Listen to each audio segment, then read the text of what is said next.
Assalamualaikum warahmatullahi wabarakatuh. Saya Siti Maria Ulfa, mahasiswa STAI Brebes, cabang Kedawon, ingin sedikit menyampaikan sebuah materi yang bertema mafia dan madenia. Pada pertemuan kali ini kita akan membahas tentang mafia dan madenia. Pembahasan ini akan difokuskan pada beberapa poin utama, yaitu yang pertama, pengertian ilmu mafia dan madenia, yang kedua, perbedaan ilmu mafia dan madenia, yang ketiga, ciri-ciri mafia dan madenia. Mari kita bahas satu persatu, yaitu yang pertama, pengertian mafia dan madenia. Ada 3 teori yang memberikan penjelasan tentang pengertian mafia dan madenia. Yang pertama, teori geografis, yang kedua, teori subjektif, dan yang ketiga, teori historis. Yang pertama, teori geografis.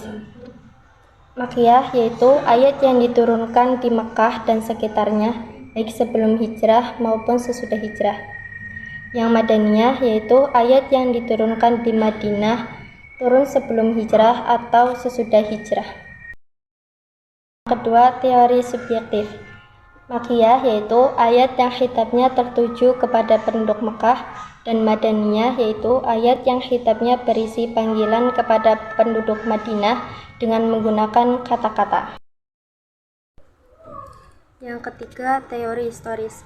Makkiyah yaitu ayat yang ditujukan sebelum Rasulullah berhijrah ke Madinah. Sedangkan Madaniyah yaitu ayat yang ditujukan setelah hijrahnya Rasulullah.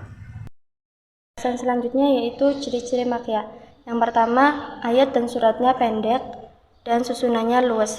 Yang kedua yaitu ayat-ayatnya lebih puitis atau bersajak karena yang ditantang adalah masyarakat yang ahli dalam membuat puisi.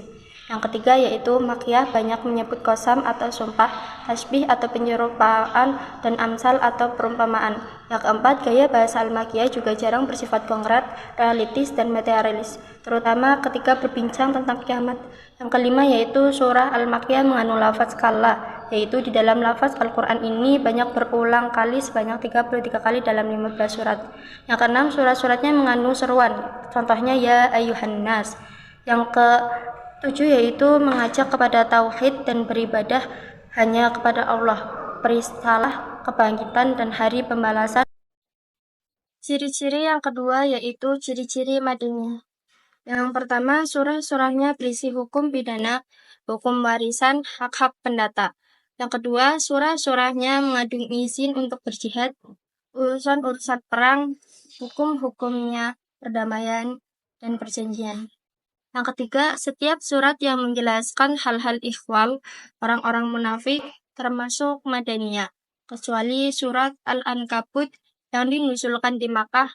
Yang keempat, menjelaskan hukum-hukum amaliyah dalam masalah ibadah dan muamalah seperti sholat, zakat, puasa, haji, qiyas, talak, jual beli, riba, dan lain-lain.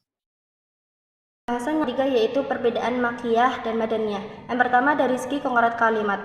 Surat makkiyah dalam penyampaiannya yaitu dengan cara konkret pembicaraan yang keras. Dalam sebagian besar surat makkiyah juga pendek-pendek dan banyak mengandung perdebatan antara Rasul dan kaumnya. Yang B, Madaniyah, sebagian besar surat Madaniyah dalam penyampaiannya dengan cara lembut dalam konkret pembicaraan. Sebagian besar juga surat Madaniyah panjang-panjang dan berisi tentang hukum-hukum tanpa perdebatan. Yang kedua, dari segi tema. Yang pertama, makkiyah. Surat makkiyah berisi pengokohan tauhid dan akidah yang benar, khususnya berkaitan dengan tauhid uluhiyah dan penetapan iman kepada hari kebangkitan. Yang ke B, surat Madaniyah yaitu berisi perincian ibadah muamalah, sebab kebanyakan yang diajak pada waktu itu jiwanya telah kokoh dengan tauhid dan akidah. Yang terakhir, pembahasan tambahan tentang klasifikasi ayat-ayat Al-Quran.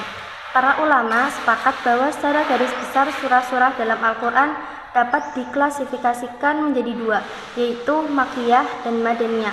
Akan tetapi para ulama berbeda pendapat dalam menentukan jumlah masing-masing kelompoknya. Sebagian ulama ada yang berpendapat jumlah surah makkiyah adalah 94 surah, sedangkan surah madaniyah berjumlah 20 surah. Sebagian lagi ada yang berpendapat jumlah surah makkiyah sebanyak 84 dan madaniyah ada 30 surah.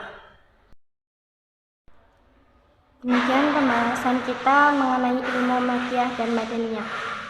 Dari pembahasan tadi kita memahami bahwa ilmu ini sangat penting untuk membantu kita memahami Al-Quran lebih mendalam, mulai dari pengertiannya, ciri-ciri, hingga perbedaan antara Makkiyah dan Madaniyah. Semoga penjelasan ini bermanfaat dan menjadi bekal ilmu yang berharga bagi kita semua, baik dalam memahami isi Al-Quran maupun dalam menyebarkan dakwah Islam. Terima kasih atas perhatiannya. Mohon maaf sebesar-besarnya jika ada kekurangan dalam penyampaian. Sampai bertemu di kesempatan berikutnya. Wassalamualaikum warahmatullahi wabarakatuh.